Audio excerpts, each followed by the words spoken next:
결국 방향은 우상향으로 가겠지만 좀 변동성을 좀 감내하실 수 있는 분들은 셀트리온 제약하는 것도 좀 괜찮은 것 같고, 알테오젠은 좀 탑픽이고요. 그 분야 내에서 좀 탑이라고 보시면 될 것 같고, 또 2, 3분기에는 좀 기본적으로 조정이 나오면 좀 매수 관점으로 가야 되지 않겠느냐, 이런 의견도 함께 드리겠습니다. 바이오 릴레이 인터뷰 토마토 투자 클럽 정석 투자 전문가입니다. 전문가님 안녕하세요. 네, 안녕하세요.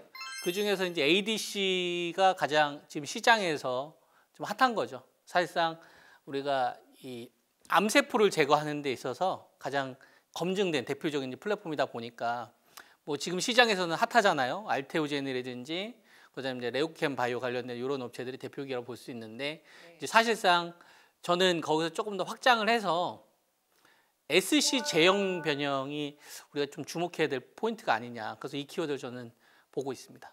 ADC 같은 경우에는 이제 항체 접합 관련된 플랫폼인데, 여기서 이제 알테오젠 같은 경우에는 쉽게 말해가지고 내가 뭐 자가면역 질환 환자예요. 그럼 병원에서 치료를 받으려면 상당히 번거롭습니다. 전화를 해가지고 예약을 해야 되고요. 또 시간이 오래 걸릴 거 아니에요. 직접 가야 돼요. 그리고 정맥 주사 형태로 받아야 되기 때문에 한 4시간, 5시간 기다렸다가 그다음에 그 간호사의 안내를 받아가지고 누워서 옆에 의사가 있는 상태에서 치료를 받아야 되기 때문에 비용적인 것도 그렇고 시간적인 것도 그렇고 굉장히 불편하거든요. 그래서 우리가 그 감기약 같은 경우를 생각을 해보면 집에서 그냥 편하게 먹잖아요. 되게 편하잖아요. 꼭 약국에서 옆에 뭐 약사가 있는 상태에서 먹는 건 아니잖아요. 이런 것처럼 이제 SC 그 제형 변형이라는 거는, 알테오젠이 가지고 있는 이 기술이라는 거는 그냥 집에 가서 치료 받아라 이거예요. 집에 가서 옆에 귀찮게 병원 안 가도 되고, 귀찮게 한 4시간, 5시간 동안 옆에 의사 없이 이렇게 번거로우니까 돈만 좀 더 내라 이거예요. 그럼 집에서 더 편하게 맞을 수 있어. 이게 이제 그 SC 제형 변형 기술이고요. 인간 히알루론, 발음도 어렵습니다. 인간 히알루론이다제, 이걸로 제가 좀 알고 있고, 그 다음에 ADC 같은 경우는 그냥 말 그대로 플랫폼인 거예요. 하나의 어떤 그 생태계를 형성할 수 있는 여러 가지 기술 중에 하나인 거고, 거기서 이제 핵심 기술이 상품화돼서 이제 나올 수 있는 게 이제 알테오젠이 가지고 있는 기술인데, 이건 셀트리온도 올해 이 제품이 출시가 됩니다. 램시마 SC라고 해서 우리가 램시마 IV가 있고요, 램시마 SC가 있는데, 램시마 IV 같은 경우는 병원 가서 받아야 되는 거죠. 되게 번거롭죠. 또 미국 같은 경우는 거리도 길잖아요. 그러니까 그냥 약국 가가지고 나 램시마 IV 환자인데 요거 그 주사 형태로 내가 좀 사겠다. 그럼 약국 가서 살 수 있는 거죠. 얼마나 편해요. 넷플릭스 보면서 볼 수 있으니까. 대신 비용을 더 내라 이거죠. 그러니까 이런 쪽으로 빅파마들이 눈길을 옮기기 시작을 했고, 그리고 이제 거기에 AI 기술이 더해지니까 이렇게 되면 우리가 뭐 머크사뿐만 아니라 뭐 화이자도 있을 거고, 존슨앤존슨도 있을 거고, 릴리부터 시작해서 에브비, 정말 많은 기업들이 있지 않습니까? 이런 업체들까지도 만약에 이쪽 시장에 참여를 하게 된다면 기술이 필요한 업체들이 더 몸값이 높아질 거 아니에요. 그러니까 이제 시장에서 이걸 좀 빠르게 캐치하고 움직이고 있는 게 아니냐, 저는 이렇게 좀 판단을 합니다. 우리가 그 존슨앤존슨의 레미케이드를 그 복제한 시밀러가 레미케이드 그 램시마잖아요. 근데 램시마 SC는 지금 나왔는데, 그럼 레미케이드도 SC 제형 변형 형태로 나올 수 있었을 거 아닙니까? 다 실패했다 이거죠. 그러니까 존슨앤존슨이라고 한다면 시가총액이 500조가 넘는 어마어마한 기업이고, 1년에 120조, 130조 매출 나오고, 그 다음에 한 20조 정도 영업이익 나오는 업체거든요. 그러니까 돈이 어마어마하게 많은 업체들조차도 못했던 거예요. 그러니까 알테오젠은 그 기술을 만든 거고, 셀트리온은 이제 혼자 연구해가지고 그걸 가지고 이제 상품화된 거니까 되게 놀라운 거죠.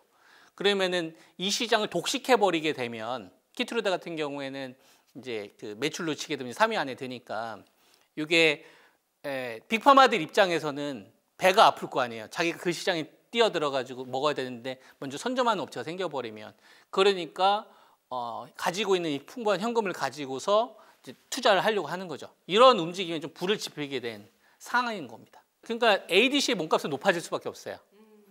요걸 가지고서 SC 제형으로 가느냐 아니면 ADC 기술 좀 더 업그레이드 시켜서 나갈 것이냐에 따라서 길이 다른 거예요. 그래서 알테오젠의 길이 다른, 알테오젠과 레오켄바이오의 가는 방향이 달라요. 플랫폼을 확장하는 건 똑같은데 네. 마찬가지로 빅파마의 입장에서도 하나만 하면 위험하니까 양쪽 다 하려고 하는 거죠. 그래서 우리가 이 산업에 대해서 될 거다 안 될 거다라는 걸 굳이 예측할 필요는 저는 없다고 생각해요. 왜 그런지 아십니까? 왜 그럴까요? 우리보다 훨씬 더 뛰어나고 똑똑하고 훨씬 더 좋은 학벌을 가지고 있고 훨씬 더 좋은 스펙을 가지고 있고 훨씬 더 이 분야에 수십 년 동안 연구했던 사람들이 이미 다 투자하고 있잖아요. 삼성이 가는 방향, SK가 가는 방향, 뭐 셀트리온 그룹이나 우리나라 바이오 업계 탑에 있는 분들이 우리보다 훨씬 더 많이 알 거 아닙니까? 그러면 그분들이 제시하고 있는 이 방향에 우리는 거기서 좀 이익이 될 수 있는 것들을 골라서 선택하면 된다는 얘기죠. 내가 된다 안 된다 얘기할 필요 없고 이미 가고 있는데 왜 그걸 부정합니까? 릴리가 비만 치료제 가겠으면 수능해야죠. 전 그렇게 봅니다. 우리나라 기업들이 전 세계적으로 봤을 때 어느 정도 지위를 갖고 있다고 봐야 될까요? 알테오젠은 좀 탑픽이고요. 그 분야 내에서 좀 탑이라고 보시면 될 것 같고, 그다음에 레오케인 바이오 같은 경우에는 수많은 업체들 가운데서 그냥 하나인 거예요. 독보적인 건 아니고. 그래서 레오케인 바이오 CEO의 어떤 마인드는 어떤 마인드냐면 이 ADC 기술을 가지고서 뭔가 신약을 잘 만들어서 우리가 대박 내자 이런 마인드가 아니에요. 이 기술을 잘 다듬어서 잘 팔자예요. 빅파마한테. 우리는 어차피 못한다. 대한민국의 현주소를 정확하게 알아야 된다. 대한민국 코리아 신약 요거 연구할 생각하지 마라. 우리는 그냥 못한다. 자존심 상하는 게 아니라, 그렇다고 그걸 연구하는 분들을 편하는 게 아니라 되게 현실적으로 보는 거죠. 요거 어려워. 그러니까 요 기술 잘 만들어서 빅파마들한테 돈 많으니까 잘 넘기자. 그리고 거기서 돈 생기면 그때 나중에 이제 신약을 개발할 수 있는 거를 가더라도, 지금은 당장 우리가 현금 흐름이 부족한 걸 인정을 하고 미국의 협력 형태로 가야 된다. 이런 방향이에요. 그러니까 좀 기본적으로 좀 운영 마인드가 다른 거죠. 오리온 쪽에서 레오켄 바이오의 지분을 인수했던 것. 돈이 필요한 거예요. 예. 우리 레오케인 바이오뿐만 아니라 우리나라 이 바이오 벤처 업체들, 이런 업체들은 기본적으로 저금리 때는 자금 조달하기가 쉬웠잖아요. 근데 지금은 이제 중금리 시대잖아요. 네. 그러니까 내가 원하는 만큼의 연구 성과가 나오더라도 돈이 있어야 뭘 하죠. 월급을 주자면 연구원들 다 나가는데. 그러니까 캐시가 제일 부족한 거예요. 그러니까 캐시, 현금 여력이 없는 업체들은 아무리 좋은 플랫폼을 가지고 있어도 안 되는 걸 바로 직시하니까 이거에 대해서 성장성이 좀 목마른 업체들이 있을 거 아닙니까? 우리나라에 대표적으로 뭐 롯데그룹은 지금 되게 목마르잖아요. 오리온도 마찬가지거든요. 기존에 가지고 있는 식품물은 한계가 있으니까 성장을 원하려고 하는 거고, OCI 그룹 같은 경우도 한미약품하고 지분 관련, 그쪽은 성장이 목마른 거예요. 대신 현금이 있는 거지.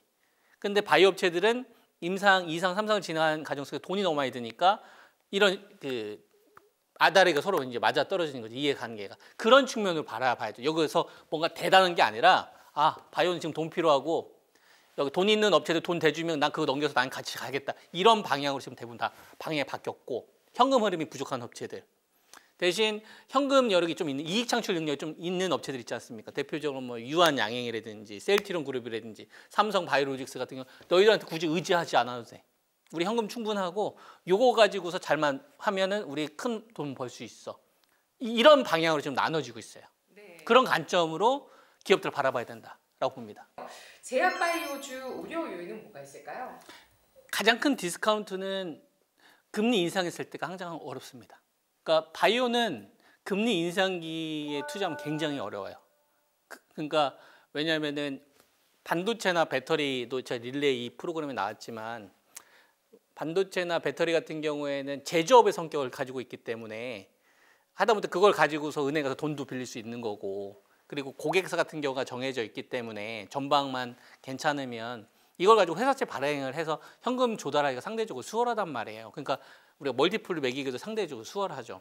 근데 바이오 제약은 무형 가치를 사고 파는 겁니다. 연구 성과.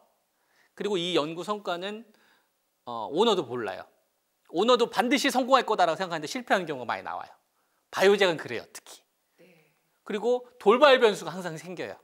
네. 그러한 환경 속에서 투자해야 되는 거예요. 불확실성에 베팅해야 되는 거예요. 그래서 바이오 제약을 투자할 때는 저는 두 가지로 구분을 해야 된다고 생각합니다. 적자 기업인데 R&D의 성과가 있는 업체들. 그러니까 이건 무형 가치에 대한 밸류로 접근해야 되는 거고, 그다음에 흑자 기업, 돈은 벌고 있다. 현금 흐름이 있는 업체들, 이런 업체들은 약간 금리로부터 자유로울 테니까 그래서 구분을 좀 해서 해야 된다. 내가 적자인 기업에 투자를 하는데 R&D 성과를 보면서 투자할 것이냐, 아니면 흑자인데 현금 흐름 창출 능력이 뛰어난 이 기업을 할 것이냐, 이걸 가지고서 바이오작은 좀 구분해서 전략을 세워야 되는 거고, 그거에 이제 밸류를 결정하는 게 저는 금리다, 이렇게 저는 봅니다. 그러면 제약바이오주 기대 요인으로 꼽아보자면 어떤 점일까요? 급하다. 저는 급한 게 제일 기대 요인은 빅파마가 급해요. 빅파마가 급해 지금. 그러니까 네. 릴리가 지금 시가총액이 800조, 900조 돼서 1위가 됐잖아요. 그 노보노디스크 당뇨 그 비만 치료제, 그죠? 이게 빅히트가 치면서 존슨앤존슨 내가 원래 글로벌 1등인데 3등으로 밀려나고, 그다음에 먹고 살 비롯한 에브비, 그다음에 키트루다부터 시작해서 이제 휴메라의 특허 만료가 되잖아요. 그럼 그 다음 파일을 내가 가져가야 되는데, 자기들이 주력으로 가지고 있는 오리지널 이 제품 같은 경우 특허 만료를 앞두고 시밀러 업체들이 이렇게 잡아먹으려고 하는 상황이고, 새로운 신약 개발하려고 하자니 10년, 20년 걸리고 급하죠. 이 상황에서 이제 뭐 알테오젠과 합력한 이제 머크 같은 경우가 나서고 있으니까 빅파마들은 현금은 넉넉한데 급한 거예요. 자기보다 치고 나가는 업체들이 많으니까. 그러면 어떤 형태가 되느냐? 도움을 치죠. SOS를 치죠. 근데 과거에는 우리나라한테 도움을 취하지 않아도 선택지가 많았어요. 뭐 대표적으로 예를 들면은 뭐 화이자부터 시작해가지고 모더나, 그다음에 뭐 에브비, 암젠 이런 업체들 있지 않습니까? 존슨앤존슨 이런 업체들 같은 경우 바이오 의약품을 자체 생산 가지고 있지 않고 많이 외주를 주거든요. 대표적으로 인도가 70% 정도 생산을 합니다. 미국에서 전 세계 판매하는 거 70%. 근데 인도는 이번에 어떻게 됐어요? 줄 섰잖아요. 러시아 전쟁하고 러시아하고 미국하고 있어 딱 중간 섰잖아요. 언제든지 러시아로 갈 수 있는 이번에 모양새를 취했지 않습니까? 그 러시아하고 우크라이나 전쟁으로 인해서. 그러니까 미국의 입장에서는 지금 불안해진 거죠. 이런 식으로 인도한테 다 주다 보면 전 세계 70% 정도를 인도에서 생산을 하는데, 이렇게 돼버리게 되면은 혹시라도 그 다변화가 필요한데 네. 중국한테는 할 수는 없단 말이에요. 그렇죠. 중국은 지금 미중 간의 갈등이. 근데 일본한테도 하기가 어려워요.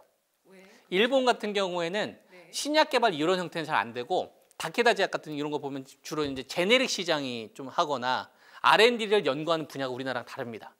그래서 미국의 입장에서는 위탁 생산을 해줄 수 있는, 말 잘 듣는 위탁 생산. 우리의 영역을 침범하지 않은 상태에서. 그러니까 삼성바이오로직스가 신약 개발을 안 하는 거예요. 밑보이기 싫으니까.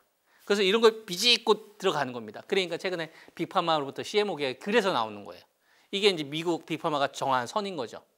그리고 이제 독고다이 길을 가겠다. 이건 이제 SK 그룹이 가는 방향이고, 그래서 SK 같은 경우에는 신약 개발을 하지 않습니까? SK 바이오팜을 통해 가지고 이런 식으로 노선이 다르고, 빅파마들은 아시아 쪽에 대한 SO를 요청을 했었을 때 과거에 우리나라가 한미약품이 바이오 베타 기술로 이렇게 홈런을 친 적이 있어요.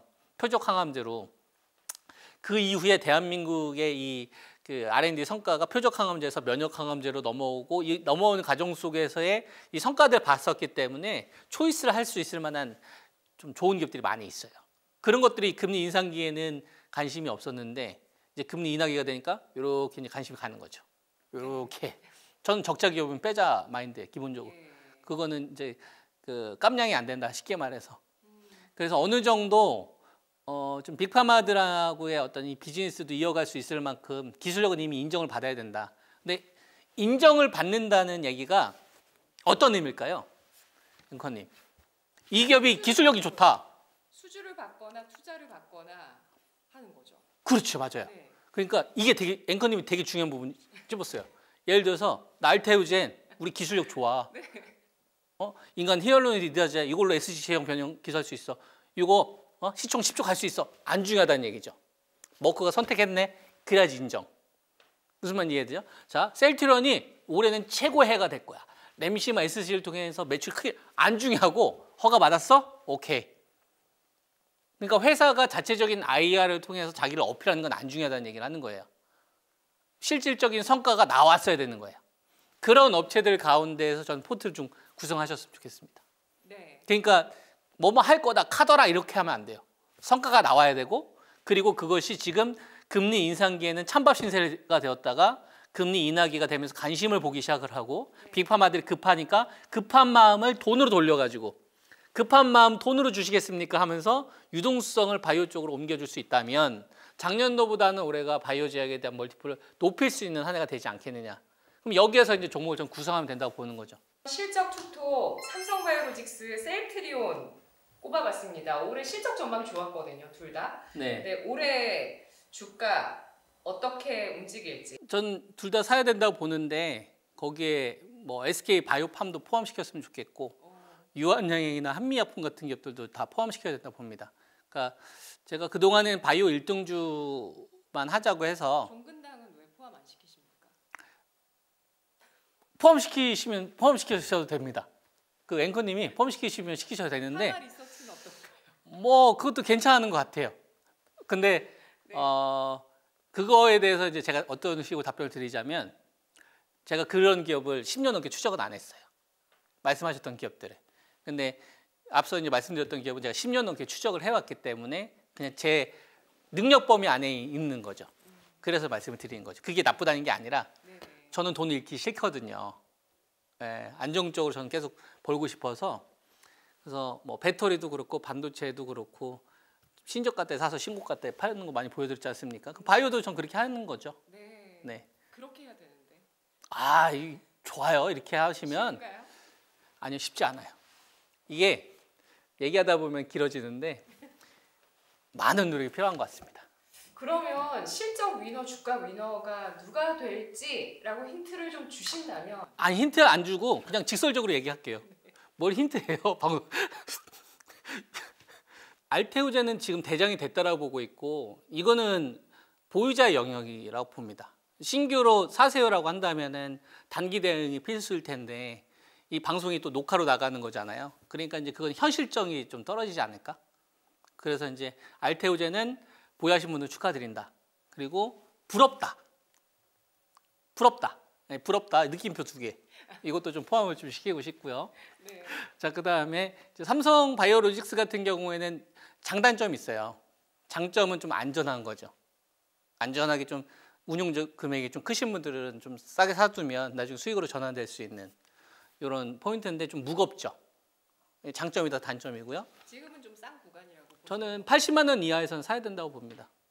그 삼성 바이오로직스는 바이오 제약으로 분류가 되어 있지만 CMO 장치 성격을 가지고 있기 때문에 공장 증설에 따라서 매출이 높아지는 구조예요. 수주를 하면 뭐 합니까? 생산을 해야지. 그러려면 이제 4공장 되고 5공장으로 가면서 생산할 수 있는 캐파가 한계가 있으니까 4공장에서 이제 5공장으로 넘어가는 요 시기에 이제 좀 주가 움직일 수 있는 이런 구간인데 올해가 좀 그런 구간이라서 좀 80만 원 이하에서는 열심히 그 분할매 사자라는 관점인 거고 이제 나중에 이제 매도는 호재 나올 때부터 좀 준비하면 되지 않겠습니까? 이런 의견 좀 드리겠고 그다음에 바이오 제약 가운데 셀트리온은 저는 올해 꼭 사야 된다고 봅니다. 뭐 핵심은 램시마 SC가 제일 중요한 포인트고요. 그 램시마 SC가 앞서 말씀드렸던 이제 제형 변형 요 포인트인데 요게 신약 형태로 나오기 때문에 기존 판매 가격보다 더 높게 팔 수가 있습니다. 그러니까 마진도 높고요. 그래서 이 셀트리온 기준으로는 지금 뭐 2월 말에서 3월 달로 넘어가는 요 구간에 조정 구간에서 저는 포트에 꼭 담아놔야 되지 않겠느냐 이렇게 의견 좀 드리겠습니다. 돈이 들어온 순서. 그러니까 최근에 지금 현재 녹화하는 이 시간을 기준으로 보면 셀트리온 제약이 조금 더 트레이딩하기는 유리해요. 그리고 셀트리온이 조금 더 움직임이 둔하고 결국 방향은 우상향으로 가겠지만 좀 변동성을 좀 감내하실 수 있는 분들은 셀트리온 제약하는 것도 전 괜찮은 것 같고 그다음에 그거보다도 정신 없어서 난 잠이 잘 안 오더라. 밥 먹을 때 소화는 좀 돼야 되지 않겠느냐 이러신 분들은 좀 셀트리온이나 안정적인 거 하시면 좋을 것 같고 그리고 뭐 SK 바이오팜이나 유한양행 같은 경우도 2, 3분기에는 전 기본적으로 조정이 나오면 좀 매수 관점으로 가야 되지 않겠느냐 이런 의견도 함께 드리겠습니다. 마감의 정석을 담당하고 있는 김정수 전문가, 정석투자 전문가였습니다. 고맙습니다. 네.